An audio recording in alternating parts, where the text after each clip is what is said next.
अस्सलाम वालेकुम, welcome to your online academy. मैं हूं इफ्तिखार अहमद। पंजाब में सरकारी मुलाजमीन की लीव इनकैशमेंट के हवाले से लाहौर हाई कोर्ट का बड़ा फैसला सामने आ गया है। लाहौर हाई कोर्ट में मुख्तलिफ मुलाजमीन की तंजीमों ने रिट दायर की थी। उस हवाले से लाहौर हाई कोर्ट का बड़ा फैसला सामने आ गया है। फैसले की तफसील जानते हैं, लेकिन अगर आप चैनल पर नए हैं तो चैनल को सब्सक्राइब कर लें और बेल आइकॉन पर क्लिक कर लें ताकि इस तरह के नोटिफिकेशन इंफॉर्मेटिव वीडियोस के आपको मिलते रहें। गवर्नमेंट ऑफ पंजाब ने लीव रूल्स 1981 में तरमीम की थी और इस तरमीम के खिलाफ मुलाजमीन ने अदालत से रुजू किया और लाहौर हाई कोर्ट ने इस हवाले से एक बड़ा फैसला जारी कर दिया है, जिस पर हम आगे चल के बात करते हैं। लेकिन मुख्तसर आपको ये बता दूं कि जिन लोगों ने ज़िंदगी के कई माह साल गवर्नमेंट सर्विस में गुजारे हैं वो लीव इनकैशमेंट और LPR की टर्म से वाकिफ़ हैं, लेकिन जो लोग इस सिलसिले में गवर्नमेंट सर्विस में नए हैं वो शायद लीव इनकैशमेंट या LPR की टर्म से भी वाकिफ़ ना हो और इनकी अहमियत से भी वाकिफ़ ना हो कि जो गवर्नमेंट ने तरमीम की हैं उनसे मुलाजमीन को कितना नुकसान होने जा रहा है। मैं मुख्तसरन आपको बता देता हूँ कि लीव इनकैशमेंट और LPR क्या है। जब आप 60 ईयर्स की एज पूरी करके रिटायर होते हैं तो उससे एक साल कबल आपके पास ये ऑप्शन होता है कि आपकी सर्विस के दौरान आपको सालाना 12 रुखसत इस्तेहकाकिया मिलती हैं। एक आपको कैजुअल लीव मिलती हैं और दूसरी जो है वो रुखसत इस्तेहकाकिया कहलाती हैं। कैजुअल लीव के अलावा वो 12 होती हैं, वो आप अवेल कर सकते हैं। अगर आप अवेल नहीं करते तो वो आपकी जमा होती रहती हैं आपके लीव अकाउंट में और आपकी सर्विस बुक पर वो दर्ज भी होती हैं। तो अगर आपकी लीव जो हैं वो एक साल से ज़्यादा लीव्स जमा है तो आप मैक्सिमम 365 डेज़ यानी एक साल की या तो लीव ले सकते हैं या 365 डेज़ के इक्वल यानी 12 माह की सैलरी ले सकते हैं। इस सैलरी को लीव इनकैशमेंट कहते हैं। ये ऑप्शन आपके पास रिटायरमेंट से एक साल कबल 59 ईयर्स की एज में, अगर आप 60 ईयर्स की एज में रिटायर होते हैं तो ये ऑप्शन आपने इस्तेमाल करना होता है। या आप इन जमा शुदा छुट्टियों के इक्वल सैलरी लेते हैं और या फिर LPR यानी आप लीव ले लेते हैं जितनी आपकी छुट्टियाँ जमा होती हैं। अगर आप इससे पहले भी रिटायरमेंट लेते हैं तो फिर भी आपके अकाउंट में जितनी छुट्टियाँ आपकी जमा होंगी उसके इक्वल आप लीव इनकैशमेंट भी ले सकते हैं और या फिर आप उतनी छुट्टी भी ले सकते हैं। तो आई होप के इन टर्म्स की समझ आपको आ गई होगी। अब हम देखते हैं कि गवर्नमेंट ने जो चंद हफ्ते पहले नोटिफिकेशन जारी किया था जिसमें लीव रूल्स में तरमीम की गई थी, तो मुख्तसरन ये तरमीम क्या है। तो सबसे पहले ये नोटिफिकेशन आप देख रहे हैं जो गवर्नमेंट ने जारी किया है और इसमें रिवाइज्ड लीव रूल्स 1981 में कुछ तरमीम अमेंडमेंट्स जो हैं वो रिकमेंड की गई हैं। ये रूल 17 है जिसमें ज़्यादातर अमेंडमेंट्स ये आप देख सकते हैं A2 ये G और H के तक कुछ तरमीम हैं जो रिकमेंड की हैं। तो इनमें एक तो वर्ड लीव को रिफ्यूज्ड लीव से बदल दिया गया है, यानी आप जब लीव के लिए अप्लाई करेंगे और आपकी लीव रिजेक्ट हो जाएगी किसी वजह से तो उसको रिफ्यूज्ड लीव कहा जाएगा। इन रिफ्यूज्ड लीव के बदले आप लीव इनकैशमेंट जो है वो ले सकते हैं। इसके अलावा कुछ और तरमीम भी हैं, कुछ वर्ड्स चेंज किए गए हैं, लेकिन जो मेन जो इसमें अमेंडमेंट है वो मैं उस पर बात करता हूँ। यहाँ पर आप देख सकते हैं कि यहाँ ये देखें, ये जो के इसका पॉइंट है इसमें कहा गया है कि after sub rule 6C the following new sub rule 7 shall be inserted. तो ये सब रूल 7 ऐड किया गया है। A civil servant who desire to get the benefit of encashment of LPR for maximum period of 365 days shall submit his written application to the appointing authority to grant LPR at least 3 months before the date of commencement of his LPR। LPR के लागू होने की date से 3 महीने पहले आप apply करेंगे अपनी लीव के लिए। And if the appointing authority so refused his request he shall be entitled to encashment of refused LPR।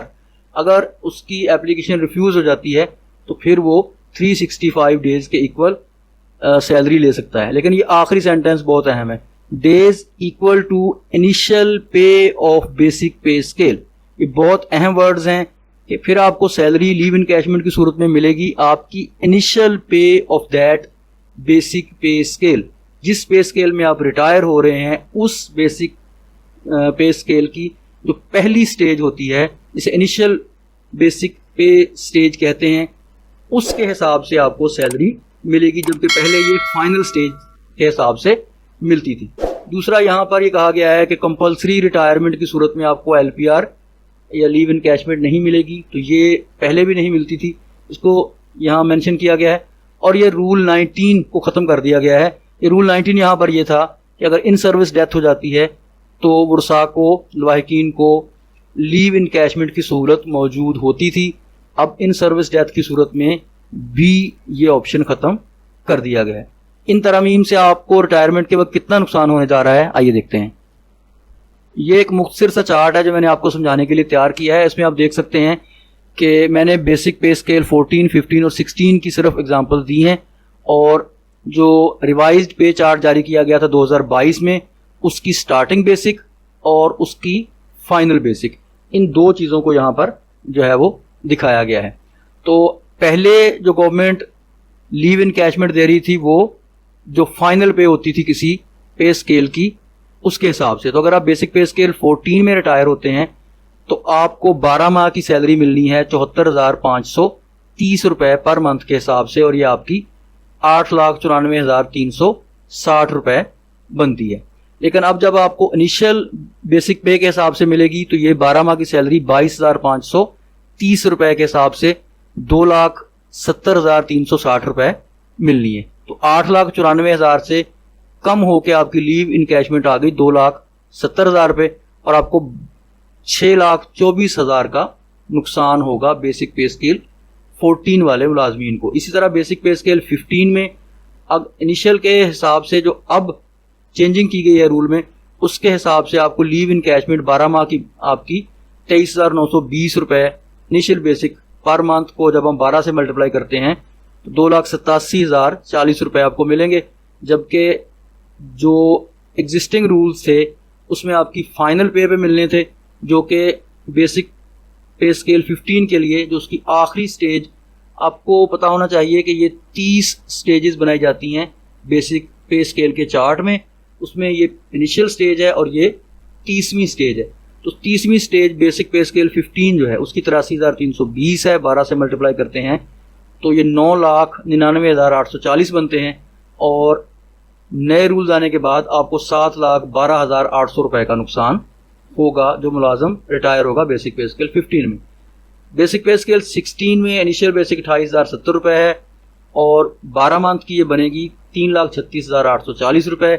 और अगर ये पुराने जो रूल्स थे उन्हीं के मुताबिक फाइनल बेसिक पे मिलती तो फिर ये 95,870 रुपए बेसिक के हिसाब से 12 मंथ की यहाँ पर 11,50,440 रुपए बननी थी। इस तरह आपको बेसिक पे स्केल 16 में जो मुलाजम रिटायर होंगे उनको 8,13,600 रुपए का नुकसान होगा। ये चंद एग्जांपल्स मैंने आपको दी हैं। 6 लाख, 7 लाख, 8 लाख का नुकसान होने जा रहा है, और आपकी 8,94,000 से कम होकर आप सिर्फ 2,70,000, 9,99,000 से सिर्फ 2,87,000, और 11,50,000 से सिर्फ आप 3,36,000 आपको लीव इनकैशमेंट मिलेगी।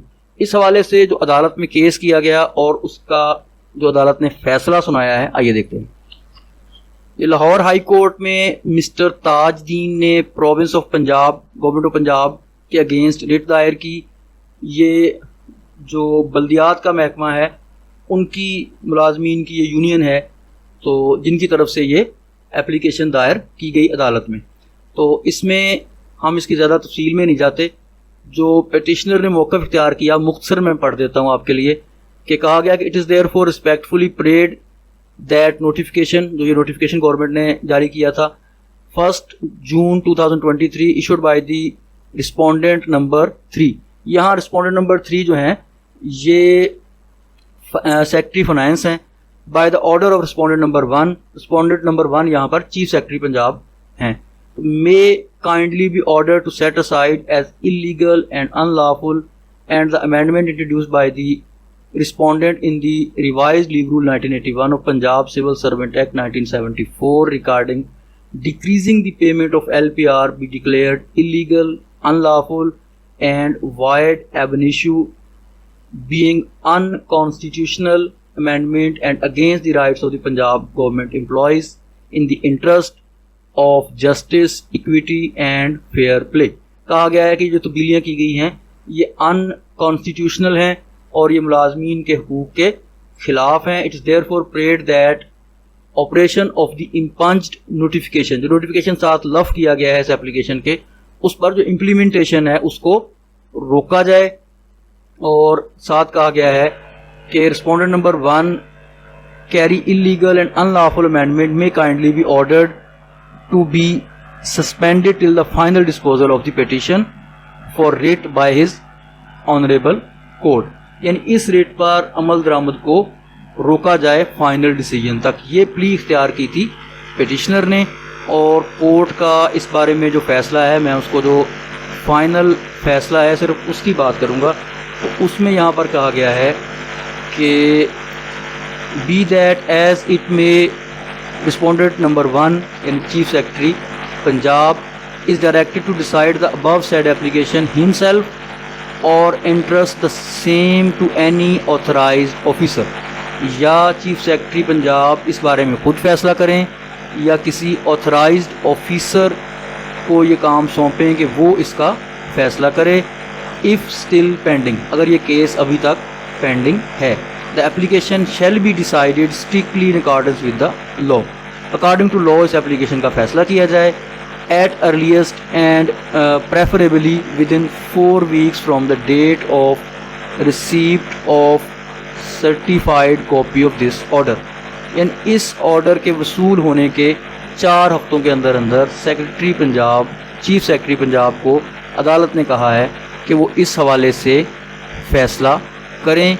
उतनी देर तक इस ऑर्डर को, इस इन तरमीम को सस्पेंड कर दिया है, मुअत्तल कर दिया गया है और केस को डिस्पोज ऑफ कर दिया गया है।